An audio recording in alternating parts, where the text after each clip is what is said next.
to do and apply in our lives as devotees of Lord Krishna. So, under guidance of His Holiness Bhakti Vikas Maharaj, who has been preaching these things right from the time he came back to India from Bangladesh, 1989-90 onwards, he has been preaching these things.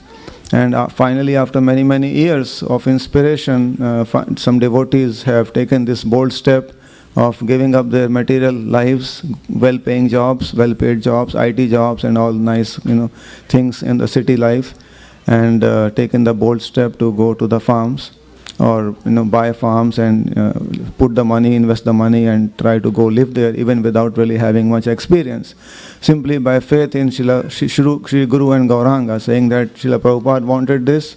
That is the instruction of Lord Chaitanya and Lord Krishna in the Bhagavad Gita also. So if we sincerely try to execute the instructions by the mercy of Shri Guru, it will happen. So we'll first show these two videos. Prabhu can start the first one on Nandagram, please. And before, one question: how many, because this video is in Hindi, unfortunately, how many people here do not understand Hindi? Only one. And how many do not understand English?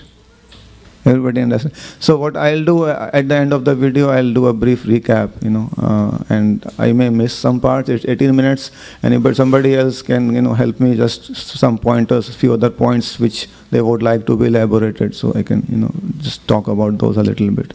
Thank you. Please, Prabhu. Go ahead.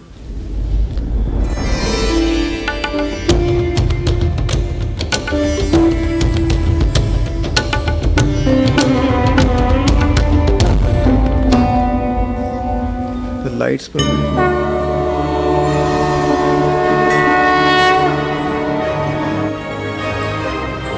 सन 2013 अंतर्राष्ट्रीय कृष्ण भावनामृत संघ ISKCON की स्थापना को 50 साल पूरा होने को है।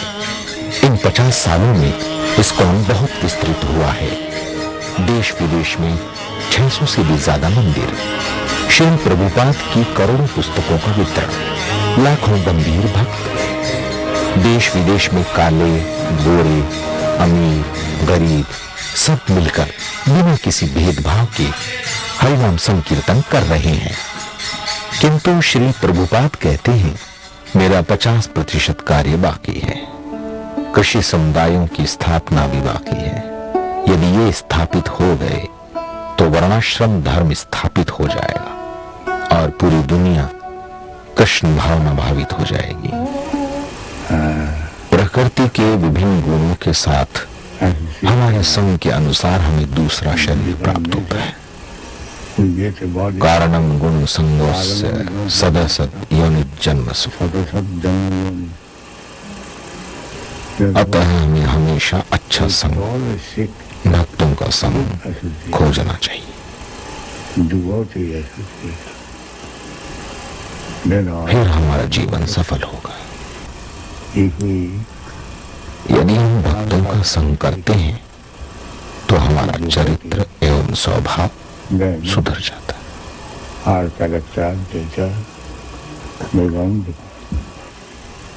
श्रीमद् भागवतम सुनने से, चर्चा करने से रजोगुण तमोगुण का दमन होता है।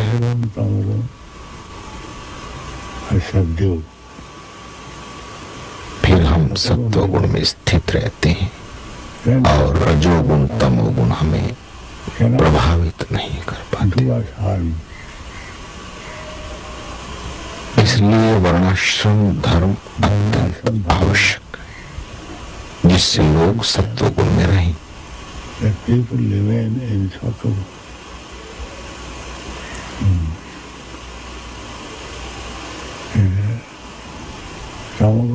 रजोगुण तमोगुण काम और लोभ को बढ़ाते हैं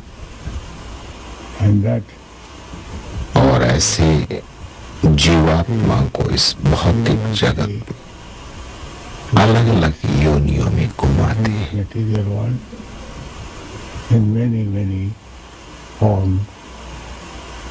ये बहुत ही भयानक स्थिति है।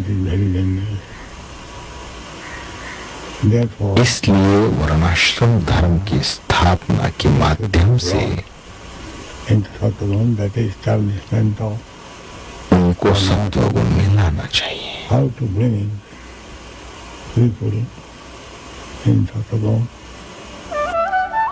अपने प्रचार काल में ही श्री प्रभुपाद ने 40 फार्म प्रोजेक्टों की स्थापना की।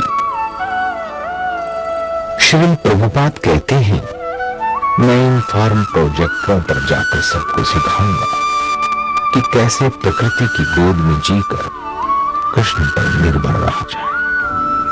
श्रील प्रभुपाद की एक बड़ी इच्छा थी कि गृहस्थ भक्तों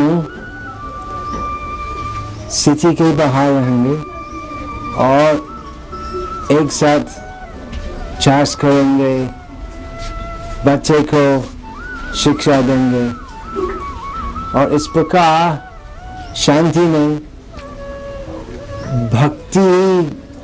भक्तिमय की वातावरण में एक साथ रहेंगे और इस प्रकार जीवन यापन करेंगे।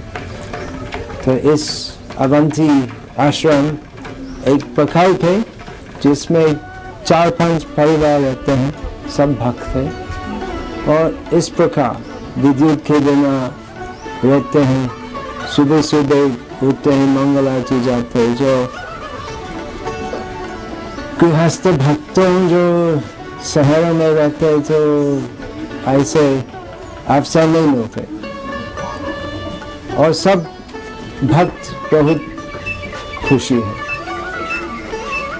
अभी जून महीना, ज्येष्ठ महीना हो रहा है, बहुत गर्म पड़ते हैं लेकिन सब भक्त का आदत हो गया है और कुछ भी कष्ट नहीं लगते और बहुत खुशी है सब भक्त, क्योंकि भगवान की कृपा से, बिना तनाव से, बिना चिंता से लोग भगवान की प्रकृति की कृपा से रह सकते हैं और ऐसे वातावरण आदर्श है भगवत भक्ति करने के लिए।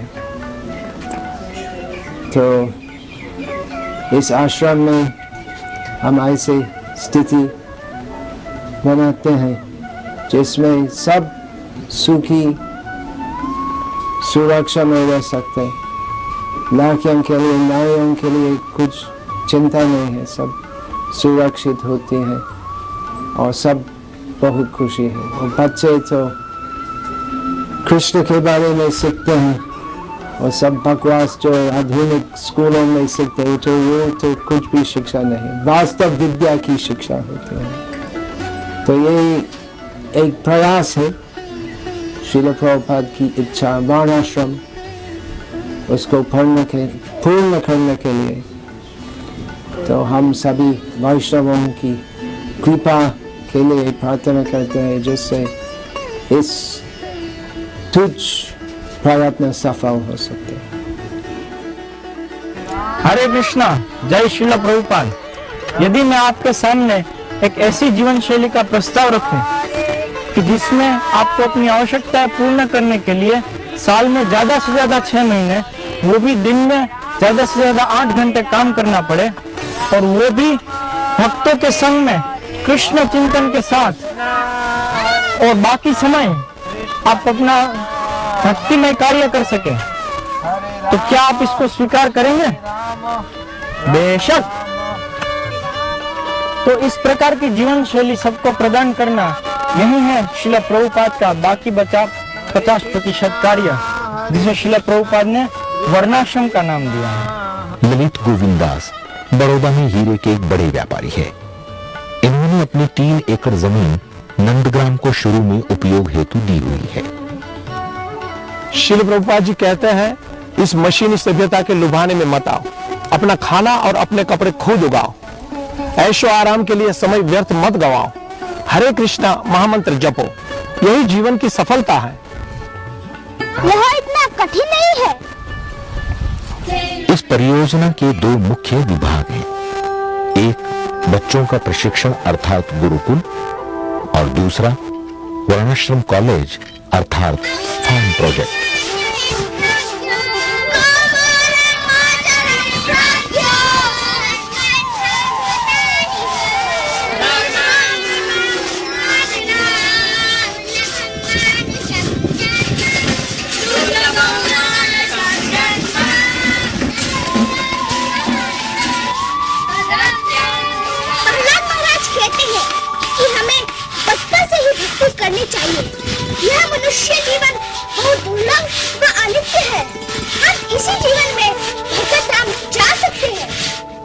ध्येय है कृष्ण भक्ति में प्रगति। प्रहलाद महाराज के निर्देशानुसार बचपन से ही कृष्ण भक्ति का प्रशिक्षण देने हेतु है गुरुकुल। नंदग्राम में चल रहे इस गुरुकुल का नाम है अवंती आश्रम। हमारे गुरुकुल के आचार्य कहते हैं, जय श्री प्रभुपाद। हम यहाँ पर श्री प्रभुपाद के निर्देशानुसार बच्चों को शुरू से ही भक्ति आचरण सिखाते हैं। यहाँ पर बच्चे सुबह 3 बजे उठ जाते हैं।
पिछले 1.5 साल से इन बच्चों को प्रशिक्षण देते हुए हमें ऐसा अनुभव हो रहा है कि ये बच्चे बहुत ही सरल एवं सुसंस्कृत बन रहे हैं व इनमें दैवीय गुण प्रकट हो रहे हैं।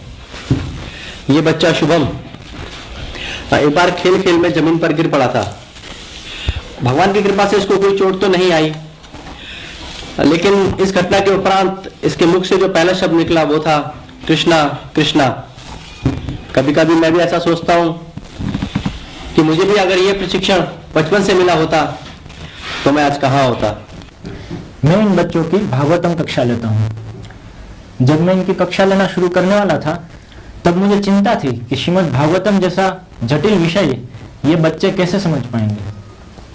लेकिन जब मैंने इनकी कक्षा लेना शुरू किया तो मैंने पाया कि बच्चों में बड़ों की तुलना में 10 गुना ज्यादा जिज्ञासा होती है और वो सरलता से समझते हैं।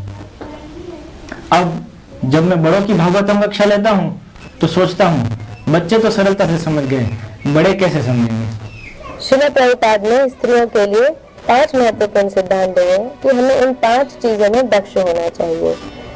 पहला, घर की साफ सफाई।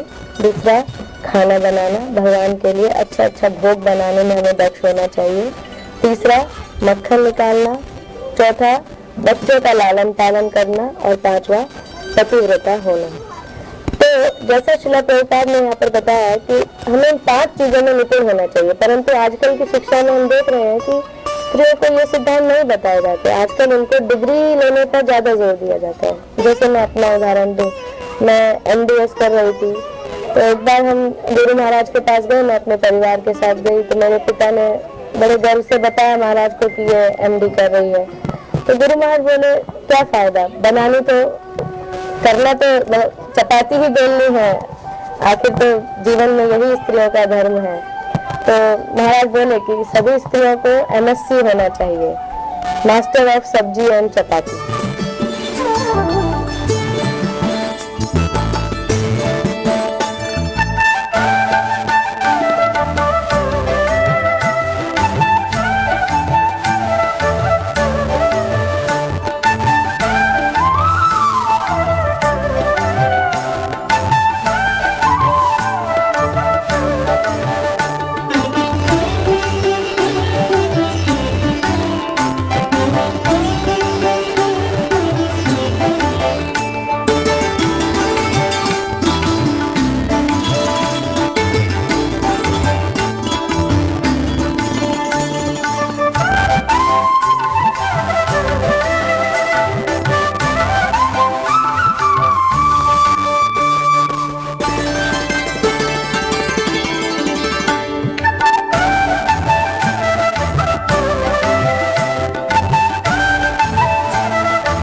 पूछ सकते हैं कि गुरुकुल में हम आधुनिक शिक्षण और डिग्री नहीं देते, बड़े होकर ये बच्चे अपना जीवन निर्वाह कैसे करेंगे? इसका उत्तर है इस परियोजना का दूसरा विभाग, वर्णाश्रम कॉलेज या फार्म प्रोजेक्ट।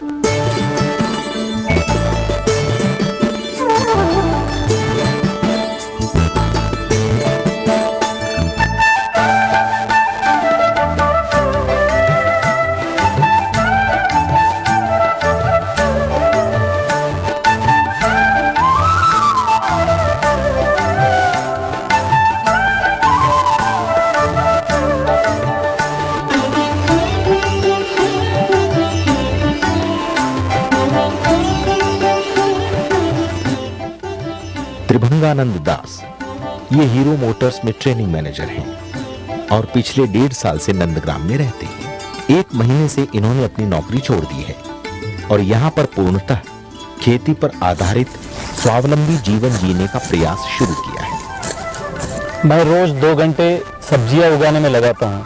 मैं देख रहा हूँ कि स्वावलंबन सरल है।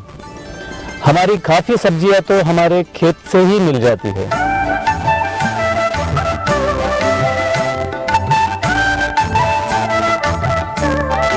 जब हम शहर में रहते थे, रोज मंगला आरती के लिए उठना बहुत ही कठिन था। बच्चों के शिक्षण की बहुत चिंता थी क्योंकि स्कूलों में उनका चरित्र पूरा बिगड़ रहा था। 16 माला जप का समय ही मुश्किल से मिलता था। प्रभुपाद की पुस्तक पढ़ने की तो बात ही छोड़िए। चैतन्य महाप्रभु कहते हैं कि जो भक्ति में प्रगति करना चाहते हैं उनके लिए विषयी लोगों का संग करना जहर पीने जैसा है और भक्तों का संग करना बहुत ही जरूरी है।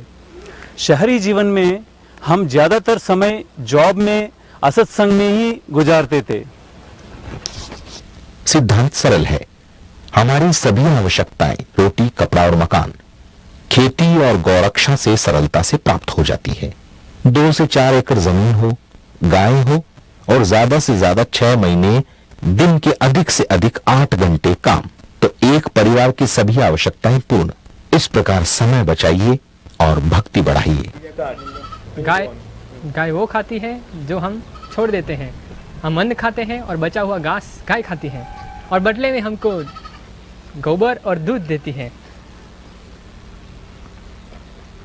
ऐसे ही गाय के पालन पोषण में कोई खर्च नहीं होता और कोई दान की आवश्यकता नहीं है। गुरुकुल की शिक्षा समाप्त होने पर जिस बच्चे को गृहस्थ आश्रम में प्रवेश करना हुआ उसे वर्णाश्रम कॉलेज में स्वावलंबन का प्रशिक्षण दिया जाएगा। अब नंदग्राम प्रोजेक्ट अपनी जमीन खरीदने जा रहा है, तब जाकर हमारे स्वावलंबन होने का प्रयास सफल हो पाएगा। पिछले 1.5 वर्षों से ये भक्त यहाँ रहते हैं और इनका अनुभव है। रोज शिला प्रभात की पुस्तकें पढ़ पाते हैं, रोज भागवतम कक्षा सुन पाते हैं। गृहस्थ आश्रम में हमेशा कृष्ण का स्मरण होना और कभी उनका विस्मरण न होना अब संभव लगता है। प्राकृतिक वातावरण से स्वास्थ्य निरोगी रहता है। श्रील प्रभुपाद के द्वारा अनुमोदित इस जीवन शैली का पालन करके अब सभी भक्त आश्वस्त हैं कि भक्ति के लिए इससे अधिक अनुकूल वातावरण और कहीं प्राप्त नहीं हो सकता। लेकिन इस वातावरण में बने रहने के लिए इन्हें स्वावलंबी बनना होगा, अर्थात अपनी आवश्यकताओं की पूर्ति स्वयं खेती द्वारा करनी होगी। अभी 3 परिवार तथा 3 बड़े बच्चे कृषि करके स्वावलंबी होने को तैयार है। मात्र आवश्यकता है पर्याप्त जमीन की। इस हेतु नंदग्राम परियोजना के अंतर्गत राजपीपला जिले में नर्मदा नदी के पास 32 एकड़ जमीन खरीदी जा रही है, जिस पर कम से कम 60 लोग स्वावलंबी भक्तिमय जीवन जी पाएंगे।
Krishna, Krishna. Okay, Hari Bol.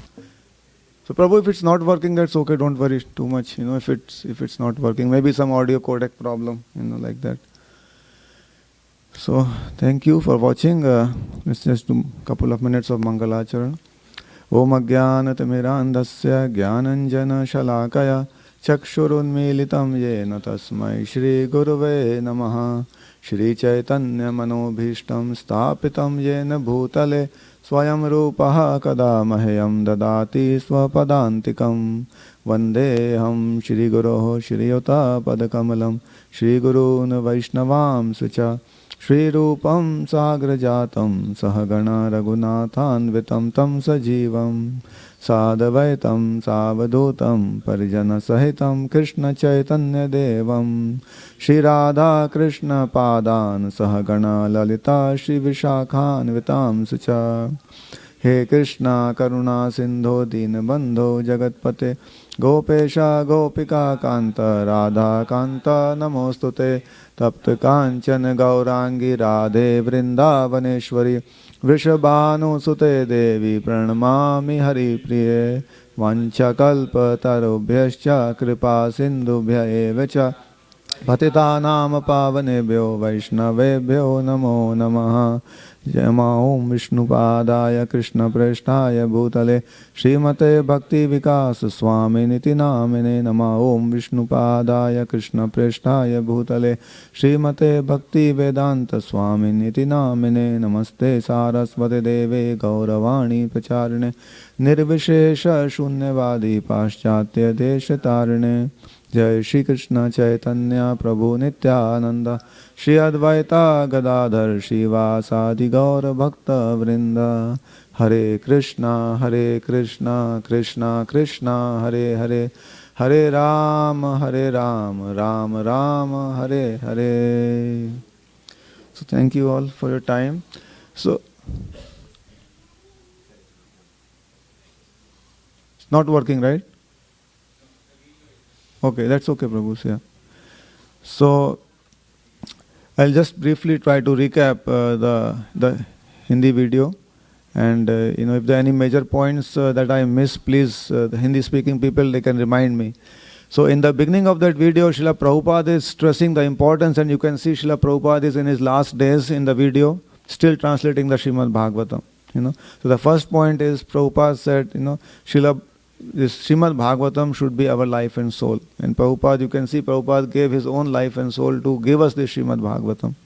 So it's very important that we should study it on a daily basis. Nityam Bhagavat Sevaya. But as we see what Prabhupada is speaking to, even towards the last few days he was with us, that he's stressing the importance of that 50% of my work is still left. And considering how much Srila Prabhupada accomplished, unimaginable. If you read his biography, it is unimaginable what he did, how he did, by Krishna's mercy and his own intense desire to do this for Lord Krishna. That is how it manifested, basically. So when Prabhupada says 50% of his work is still left, and when asked what is that, Prabhupada said establishing these farm communities. Because if these, Varnashram is a little bit further down the road, but establishing farm communities is the first step in going in that direction, basically. So Prabhupada, that's what Prabhupada said, is Krishi Samudayon ki. So this farm communities, if they get established, then Varnashram system can become established. And if that can be done, then people have an opportunity to live in the mode of goodness. And only by living in mode of goodness can we actually eventually transcend the modes of nature and then go back to Krishna. So Bhakti Vikas Maharaj, he has been for a long time, as long as I can remember, because he had this good fortune to spend almost first 10 years from 79 to 89, 10 years preaching in Bangladesh. Preaching and traveling in Bangladesh along with couple of other places. So he saw firsthand the remnants. In those times, Bangladesh was still, much more closer to Vaishnav culture, especially the Hindi-speaking villages where they would travel. The Bengali-speaking, not Hindi-speaking, Bengali-speaking villages, the Hindu villages, basically. So he had first-hand experience and exposure to the Vaishnav culture. That is actually explained in the Chaitanya Charitamrita, that you see through Chaitanya Charitamrita, he saw that live first-hand, basically. And then when he took sannyas in 1989, came back to India to preach, he has been preaching this since that point of time. Of course, I mean, along with the whole gamut of all the preaching that Srila Prabhupada, whatever principles, different things Prabhupada has taught, Bhakti Vikas Maharaj has been teaching all of those aspects, and including focusing on trying to convince devotees to take to this more simpler and natural way of life. Because as Srila Prabhupada said, that Krishna says in the Bhagavad Gita, Annad Bhavanti Bhutani, Parjanyad Anna Sambhavaha, that all living beings subsist on food grains. But you see in today's world, what Prabhupada says, in today's days, what they are doing? They are not producing food, they are producing nuts and bolts. So when there is a famine, when there is a problem, you eat nuts and bolts, Prabhupada says. Can you live on that? Nobody can do that. And in the process of creating nuts and bolts and all these industries, what has also happened is it has polluted the whole atmosphere, the whole environment. The food is polluted, the water is polluted, the air is polluted, everything is polluted. And then that has given rise to so many diseases. Basically all of these things are there. So it is very important that we consider this instruction of Srila Prabhupada very seriously. And unfortunately, for whatever reasons, I am also relatively new to ISKCON, 9-10 years in connection. For whatever reasons in history, I don't really know very well. But the importance to this project, to this 50%, what Prabhupada calls 50% of his work still left undone, still remains to be done, that much focus has not been given to this. In my mind, I'm in my simplistic way of thinking, without a lot of conjectures, etc. I would think, if 50%, Prabhupada says 50% of work is left, I would think that maybe it makes sense to allocate 50% of his resources to that activity, But I think if you look in the past history, that has not happened, maybe not even, I would venture to say maybe 2%, or maybe barely that, So because in the video they explained that during Prabhupada's time with us, Prabhupada himself established 40 farm communities, And during his time they had become quite vibrant, quite a few devotees and trying to do a lot actually. But then since Prabhupada's leaving us, if he's no longer physically with us, most of those projects, they over a period of time they declined, basically. So this project that we saw, all the devotees who started this project, they are all professionals, IT professionals. Pretty much all of them in India, having pretty good salaries, more than 1 lakh a month, like that. It's like a couple of $1,000s a month earning in India, which is a good amount of money. And for them to give up that kind of a good, reasonably opulent life and then go take to this kind of life, it shows us the commitment and conviction that they have to these teachings of Srila Prabhupada. And also Lord Chaitanya, as Maharaj was mentioning yesterday, Lord Chaitanya, when devotees used to visit him from Bengal every year during the Chaturmas, 4-month period, so many times there was one devotee who would ask the same question, who is a Vaishnava, who is a devotee, like that. So one time Lord Chaitanya replied by saying, Asat Sanga Tyag e Vaishnavachar, Stri Sangi Eka Sadhu Krishna Bhakta Ar. So it's a very important principle actually, that a devotee aspires, he actually does that, and if not able to do it, he aspires to give up the association of non-devotees. He aspires strongly to give up the association of non-devotees. But we can see from our lives, and I am also a victim of the same thing. You can say victim, but also our own karma also, of living in this kind of society, and see how difficult it is to even communicate. So like 8-10 hours, 11 hours a day, that when we go out and work, etc., even though I go out with tilak, in office, etc., and shikha, etc., but still in 3 years I've been doing that, more than close to 3 years, not even had one opportunity in office to talk to anybody.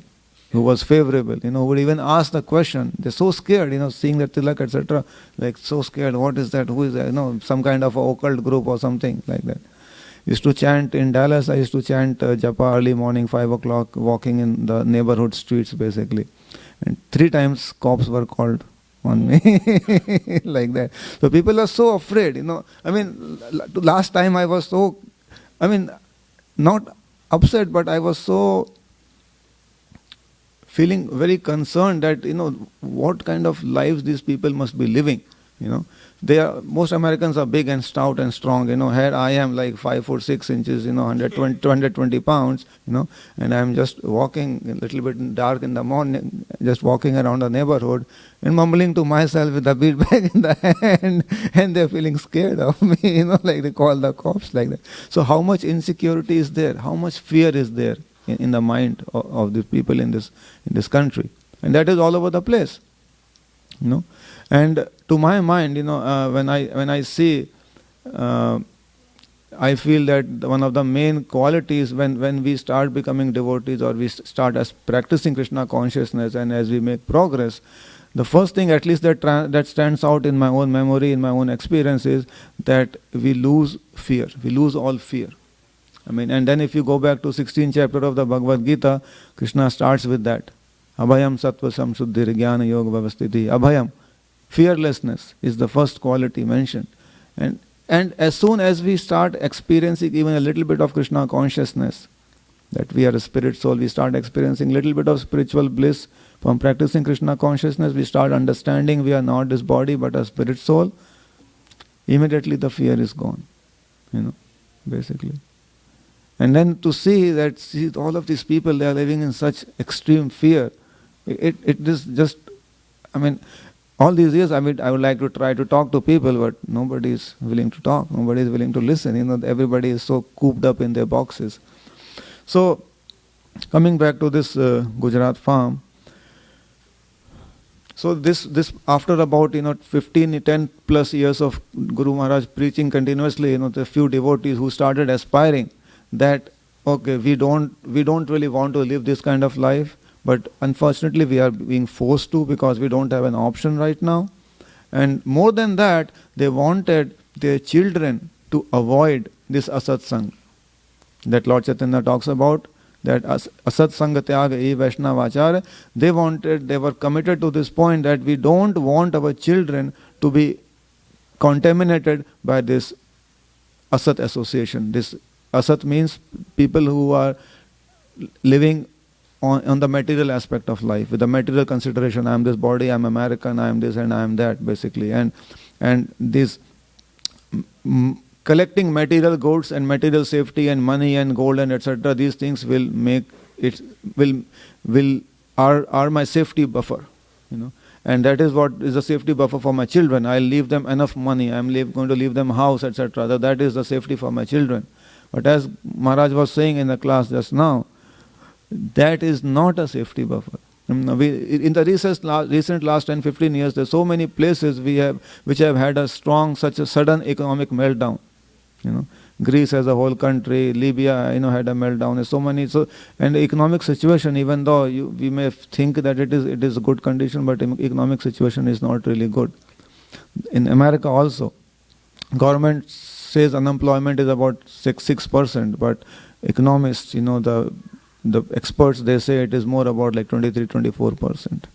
And I recently heard another statistic that 1 in 5 almost 2010 is a bad families. Economic time. You can play it now? Okay, let's do that. It's a 2-minute video only, sorry.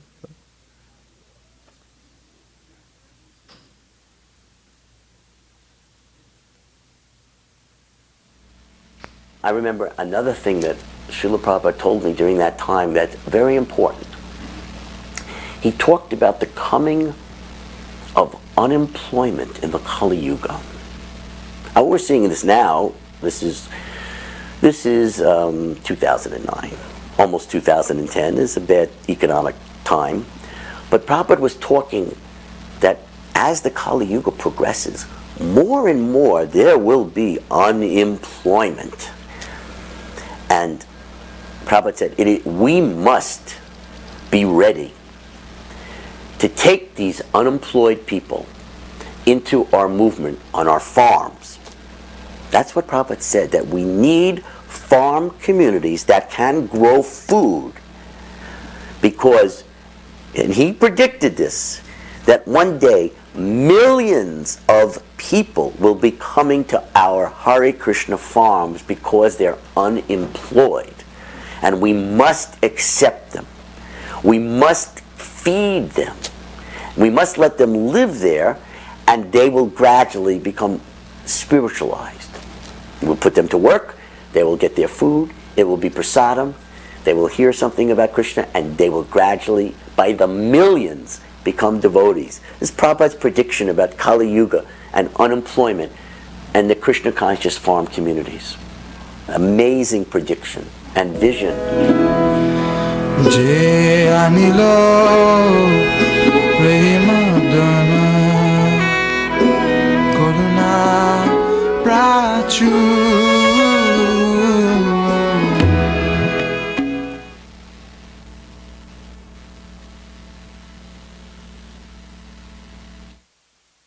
Hare Krishna, yeah.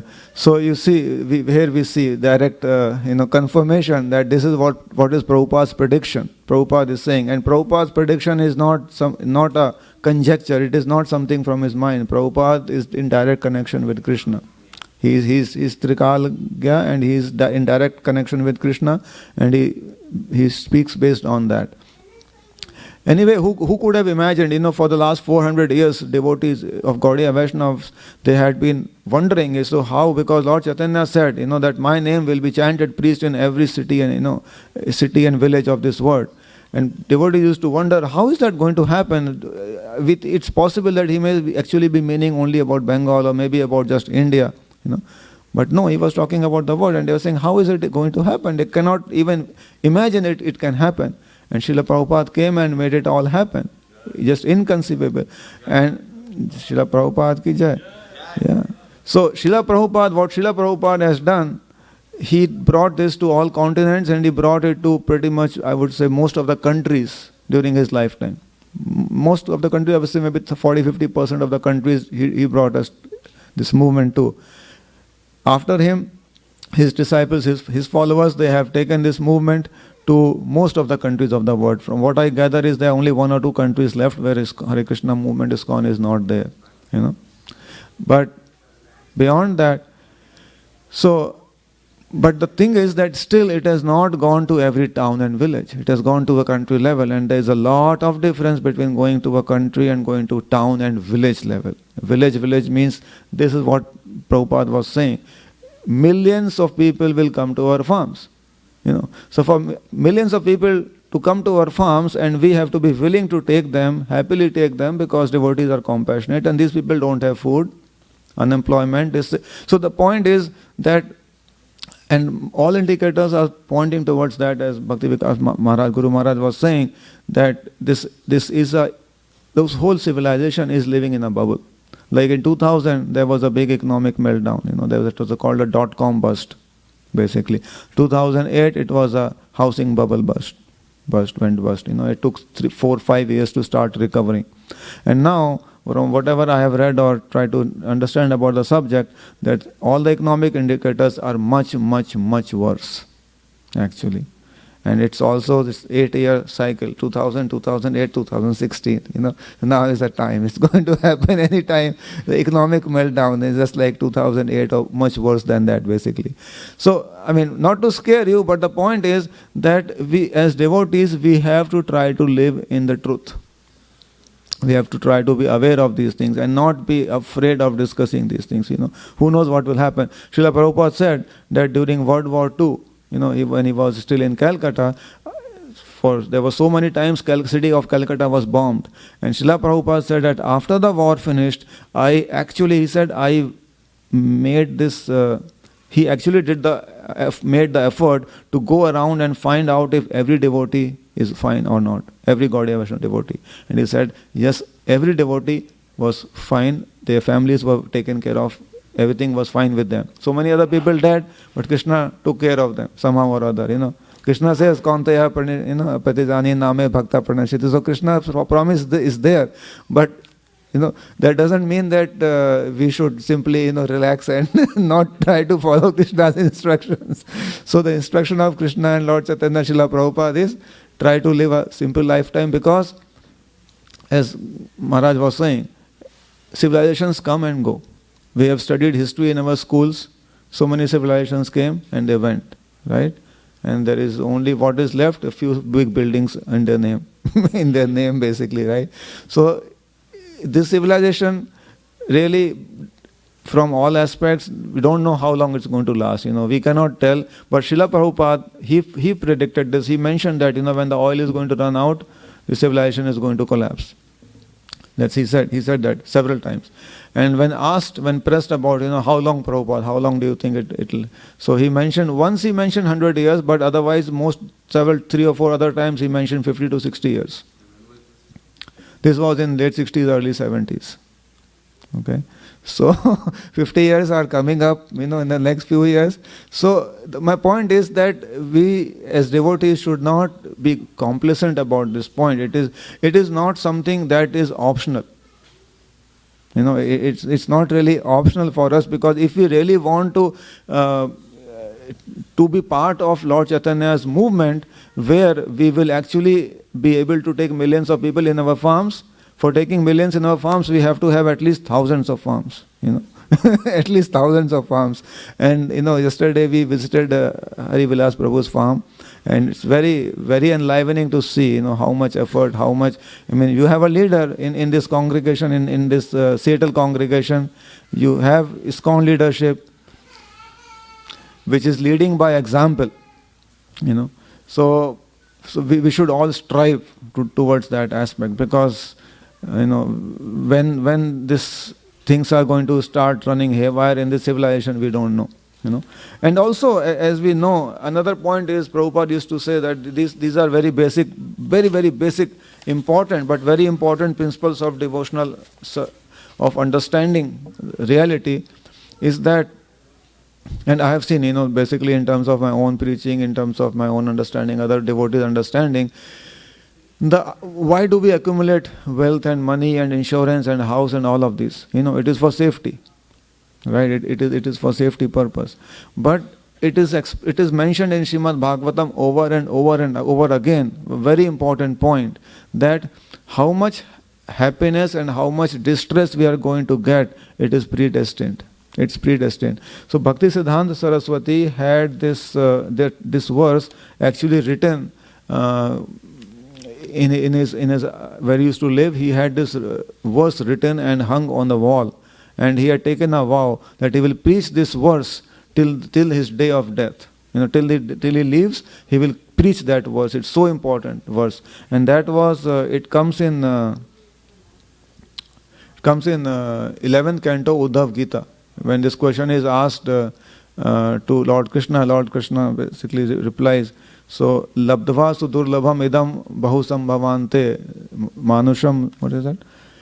Manusham arthadam anityam api dhira turnam yate na pathe tanu mrityu yavat nishreyasaya khalu vishaya sarvata syat.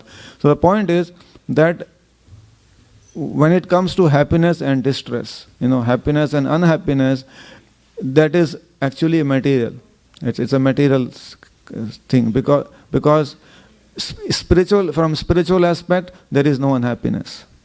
It may be a little bit difficult to understand, but spiritual distress is also happiness. Spiritual distress is actually extreme happiness. That is the distress of the gopis, of separation from Krishna. That is distress. So spiritually, there is no unhappiness. There is only bliss, basically. Whether you are crying or whether you are happy and jumping, it's all bliss. So when you talk about unhappiness and happiness, it's on the material platform. And when it is on the material platform, it's already predetermined. Based on our past lives, it is already fixed how much happiness we are going to get, how much distress we are going to get. So this is a very, very important point. Srila Prabhupada used to stress on that as devotees, a devotee is one who understands this point clearly and actually makes not much effort to improve his material circumstances. because he knows whatever is supposed to come to me is going to come to me. You know, so like the point in this verse is, you know, see, like just like we are trying all our effort, life energy of human beings, you know, actually all living beings, animals, insects, every living being, 100% of life energy is spent in two aspects, two efforts: to try to become happy and try to avoid unhappiness. That's the sum and substance of life of living beings in the material world, right? But if we can see that even though 100% of the effort is spent on these two sides of the same coin, effort, but the result is that mostly we get unhappiness and sometimes we get little bit happiness. Some little happiness is there and some neutral time is there, and then there are unhappiness. And from all accounts, and I mean our experience and scriptures, etc., Krishna says this world is dukhalayam ashashvatam. You know, so misery is more, happiness is less, much less actually. You know, so when that is happening, we can see 100% is the effort, but the return is maybe 5% or 10%. That very clearly means, and this is the logic I used to explain to non-devotees actually. For devotees, we don't need to convince like that, but I'm still using logic to convince. So we can clearly see by this fact of discrepancy between the effort and the result that there is no correlation between the effort and the result. Right? If your effort is 100% and the result of getting of happiness is only 2%, 5% or 10%, that means there is no real correlation there. Right? So why is there no correlation? Why? Because this depends on a karma. Depends on karma purely, basically. So unhappiness is forcing its way in, you know, without trying. So Srimad Bhagavatam says that, again, Prahlad Maharaj says the same thing when he is preaching to his class friends. He says, Sukham Andriyakam Daitya Deha Yogena Dehinam Sarvatra Labhyate Daivat Yatha Dokam Ayatnataha. He says that the happiness which is perceived by contact of the senses with the sense objects, that happiness is experienced and achieved and without effort in all time, place and circumstances. How it is achieved? By Daivat, by superior arrangement, which is another fancy way of saying karma, basically. You know, how it is, and it is achieved in the same way as we achieve unhappiness without trying to make any effort for that. Same way we achieve happiness actually. So that is the principle. You know, so I mean there are many more things that can be said. You know, it's like a unlimited subject matter. Spiritual subject matters are always unlimited, but I think do you have how much more time we have, Prabhu? 10-15 minutes? Okay.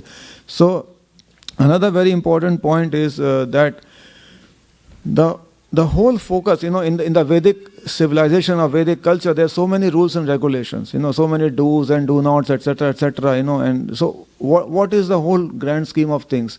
In the morning, in the afternoon, Krishna Kirti Prabhu, he was, those of you who were here, you know, he was explaining that the whole grand scheme of things for the Varnashrama, for the Vedic culture, is to cut down on the sex desire. To reduce the sex desire, you know, because otherwise if you encourage that, then it's like putting butter or ghee into a fire, you know, it's going to go out of control basically. So the importance is that the Vedic culture, it depends very, very much, it depends very heavily on producing good children. Because see, the whole culture is oriented towards making sure that the souls who come and take birth in the culture, they are good quality souls. They are pious souls, they are religious, they are devotee souls. They have done those things in the past lives. Because if the souls who are going to take birth, if they are not pious souls, if they are impious, if they are sinful, then it's very, very difficult to make a good society with these kind of people whose habits for the last several lifetimes have been nonsense. We cannot expect them to just reform all of a sudden, right? So, and what is the formula for making sure that we get good souls born in the family of devotees or in anybody's family? The formula that is given by Srila Prabhupada and the Shastras, the formula is very clearly just twofold. That it is said that the wife, they need to be very chaste to the husband, pativrata, as Mataji was saying in the Hindi lecture, she was saying pativrata, and the husband should be a devotee of Lord Krishna. If the husband is a devotee of Lord Krishna and the wife is a devotee or of the husband in a way, then the consciousness is fixed. And with that consciousness, then the souls who get born in the families, they are good, pious, advanced devotee souls. And with those souls, this cultural revolution can happen. Right? But the thing is that the society that we live in today, it is very difficult to be like that. It is very difficult. And these are also the reasons why, I am learning myself, so many things learned from Srila Prabhupada and then much more clarified and magnified by Guru Maharaj, that this what is probably called one of the very dangerous things to say about child marriage. I remember, when I was a child, I was like few years old, living with my grandparents. We used to have a servant come in at our house to do work like that. So one day he asked for some vacation. So, okay, where are you going? You just had taken vacation some time ago. He said, no, it's my daughter's marriage. Yeah. So we said, your daughter is, how old is she? He said, 6 years old. He said, what? 6 years old? You're going to get her married like that? So, we didn't understand these things, of course.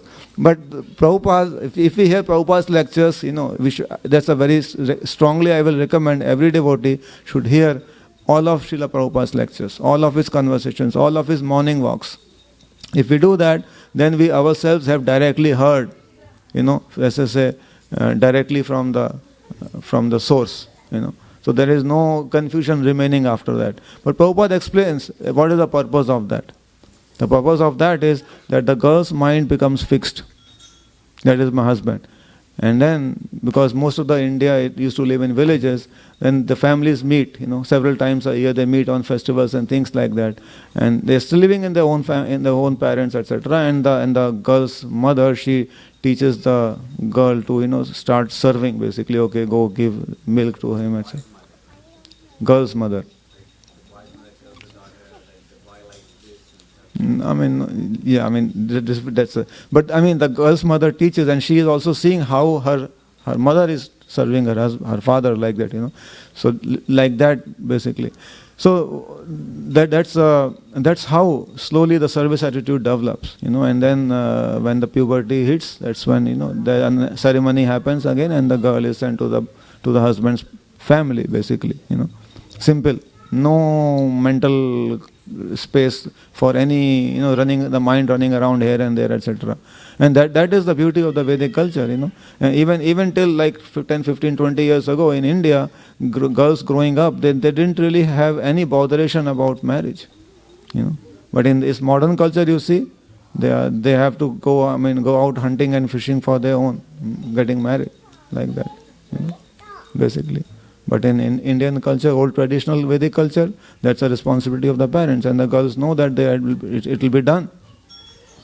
So there's so many things. Once we understand these things deeply, we understand the principles behind these things, then we can start understanding the beauty and how this whole thing connects. Everything is connected. We cannot simply take say we will simply only just chant Hare Krishna, but we will not accept the culture. Because everything comes, what is Vedic culture? What is Indian culture? It is nothing but Krishna conscious philosophy in action.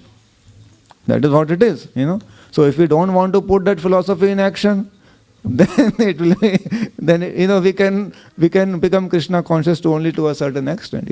Some souls, who are advanced devout souls from previous lives, they can make much more progress in this kind of tamasic, mode of ignorance, mode of passion environment. But most devotees will struggle. And from my own experience, I have seen most devotees do not even have a concept of these things, that they are supposed to aspire to a simple living, high-thinking life. They don't even know they have to aspire for that. They have to try to make effort for that. They don't know these things. So we should talk. We should hear Prabhupada's lectures. and talk among, discuss among ourselves. And that is the meaning of Shravanam Kirtanam. Discuss Srimad Bhagavatam every day. Nityam Bhagavat Sevaya, Srimad Bhagavatam classes. That is why Srila Prabhupada instituted Srimad Bhagavatam classes. Things like that. All right, what else? What have I missed? Yeah.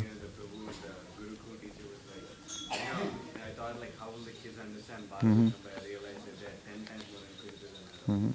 So that's another thing. Actually, Srila Prabhupada said this thing, which is something which is stuck with me for quite some time. Actually, I heard Prabhupada say this in his lectures or in his discussions several times, that it is a very great disservice to our children. That as parents, as elders in the society, it's a great disservice to our children to give them an opulent lifestyle. Because children, by nature, they are very malleable. And children can be happy in any circumstance. Prabhupada says this, I'm not saying this. You can go back and, I don't have quotations and like that, but very clearly Prabhupada said that children can be happy in any circumstances. Small children, 3-year, 4-year, 5-year-old, 6-year-old, you put them in any circumstance, like a village or hut, etc. After some time, they'll find a thing to play with, friends to play with, and whatever it is, they will find something and start playing and be happy. So it is said that it's a great disservice to our children to make them accustomed to an opulent, easygoing life. And if you look back in the history, look back in our Ramayana and Mahabharata, etc., the children of the kings, Lord Rama, Bharata, Shatrugana, Lakshmana, and Lord Krishna himself, everybody, the kings, the children of the kings, they used to be sent to the Gurukula. They used to be sent. As soon as they are 5-year-old, you are sent to the Gurukula. Why? Because you should learn what real life is. How to live a simple life and not be attached to the material opulence, basically. Be able to live in any circumstance of life. Why? Because being Krishna conscious. That's the point, basically.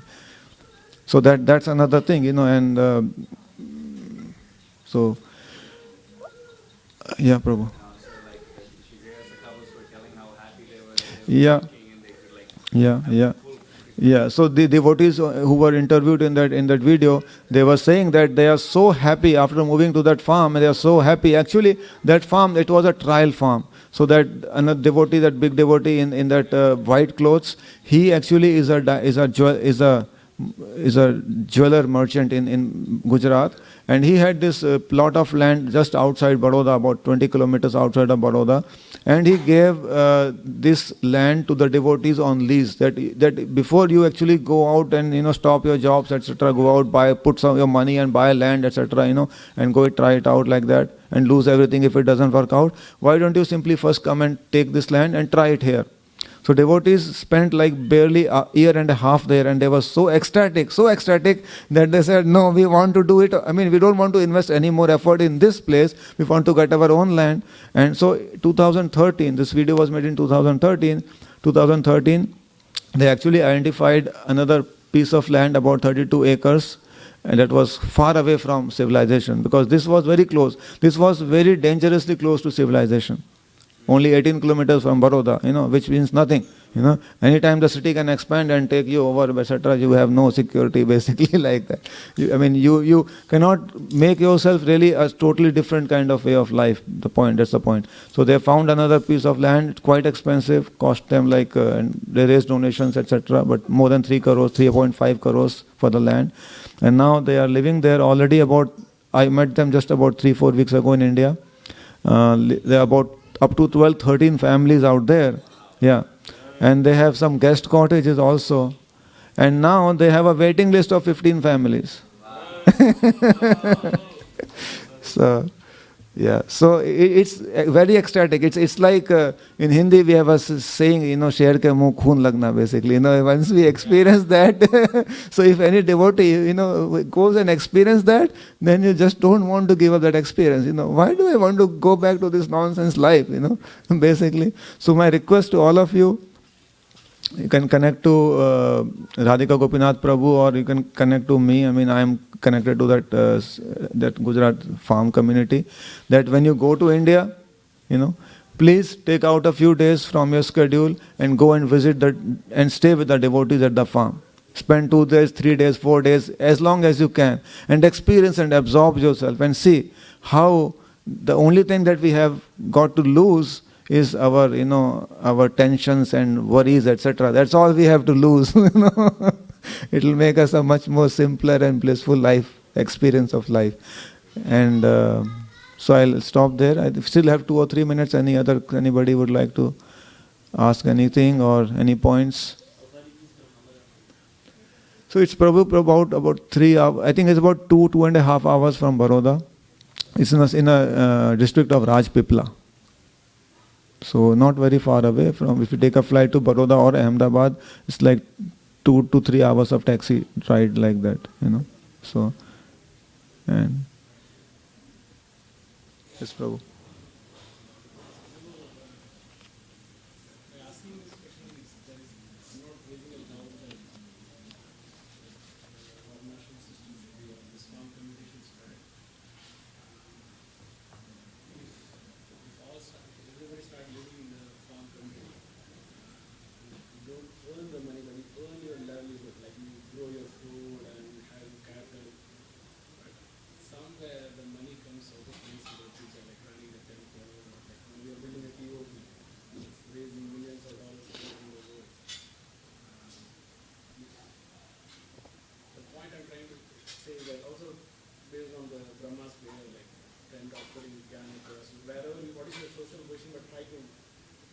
So yeah, Prabhu, I got your question. So your question is, what if all the devotees go to the farms, basically, that, yeah. So then there won't be anybody to run the city temples, etc., etc. But yeah, so the general principle is that in terms of question. So the point is, that. First of all, as you yourself said, it's not going to happen easily. Bhakti-Vikas Maharaj has been preaching this for 25 years, and he has got now 15-20 families in 25 years, basically, okay? But the point is, we have to increase the momentum. We have to increase the momentum, because especially if we want to fulfill Srila Prabhupada's desire that we give these people who are going to be, jobless, foodless, if we are even on the material aspect, if we want to serve them, and even actually from our children. Think about this. If this civilization is going to crash, we don't know, maybe 5 years, 10 years, 15 years, 20 years, 30 years. But one thing I am convinced of, it may not happen in my lifetime, but it's surely going to happen in our children's lifetime. So even for their safety and security, even from the materialistic point of view, it's important that we don't put, so-called the proverbial eggs in one basket. So maybe you can say all the cheese pakoras in one basket. Maybe not eggs. So okay, you do. We're not fully convinced to give up. So not saying jump, leave everything and jump and go there. But at least create another space where, in emergency, you and the family, etc., have a place to go. So that is the point.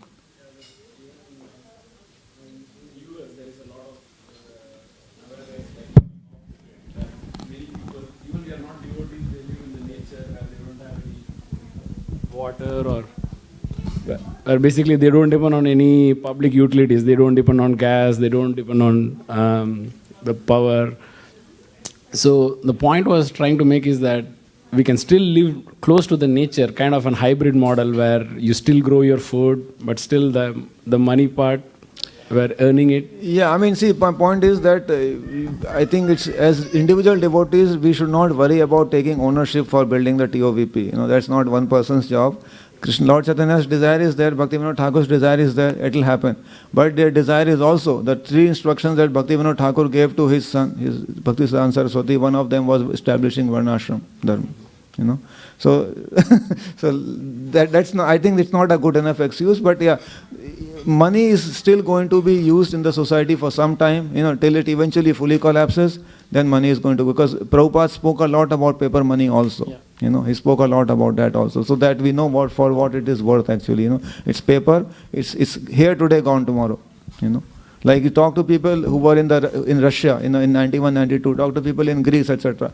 When the economies collapse, there is no value of the money at all. Not even worth the paper it is printed on. So we have to remember these things also.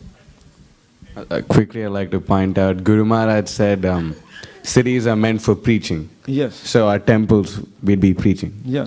We'd be sending people and distributing books and prasadam and harinam. So the ideal combination is that all the devotees with families etc. should ideally be in the farms, and then the people, core people who are very strongly preaching or who are earning a real good amount of money and giving a bulk of it to the temple running, they should live in the cities, because if you are living and working here and giving 5% of your income to the temple, it's not really that great. Now, instead of that, if there are 2 or 3 people, few people earning good amount of money and giving 60, 70, 80% to the temple, that's much better. So it eventually it works out better, because the families get to live on the farm, cultivate mode of goodness basically, and the preaching also becomes more enlivening, and then the better quality prasadam and everything is available to the city people. Like that. So, I think we are almost out of time. No? You have to guide me. I'm new here. I don't know what is the protocol. Haribol. Yes, Mataji. My question is pretty short. So this is a very big subject of Varnashram Dharma. Do you have in place or plan to have in place a way of disseminating the knowledge about this, so people can be prepared to embrace this process of changing the lifestyle and, first of all, the thinking, to commit to this, understanding that this is the way forward as Prabhupada predicted? The next step. Yes, Mataji, thank you for that question. So actually, if we go, the first thing to do is studying Srila Prabhupada's books and hearing his lectures, because he speaks over and over again on these things. So that is to get our basic standard, our conviction. We understand that yes, that has to be done. That's Prabhupada is telling us. If you don't do that, you are in trouble. Basically, going forward in this civilization. And then there are several senior devotees, a few devotees like Bhakti Vikas Maharaj. On his website there are lectures. He has spoken very often about these subjects basically, and especially last 6 or 7, 8 years, because these devotees are putting these projects together. So there are issues and challenges and things basically. So Guru Bhakti Vikas Maharaj speaks often about these things. There he has done seminars on these things. His disciples who are running these projects, they have done seminars. Now some of them may be in Hindi, not in English. But yes, I mean actually this year summer, this devotee who is actually the head of this project, he was planning to come to US to travel and preach about this project, like that, as to how it has been done, what challenges we are still facing, and things like that, experiences, etc., etc. So yes, the plans are in there to bring it out more, make it more public, etc., etc. Now this is a 3-year-old clip. Now they have actually moved to this new place already. As I said, there are 15, 12, 13 families and 15 more in the waiting list. So we are going to get a new video done this year. Hopefully it should be come out by end of this year, and that will be in multiple languages. Plan is to circulate that much more widely, and have these devotees come and travel and teach these things basically. And as we learn more in preaching, basically what kind of questions and things arise in different places, we'll have to come up with more better material basically. So right now I'm just speaking impromptu, but yes, over the next year or so we should get more organized in terms of teaching these things. Okay, thank you. Thank you, Mataji. Hare Krishna. Shri Radha Nila Madhav Ji ki, Shri Gaur Nitaye ki.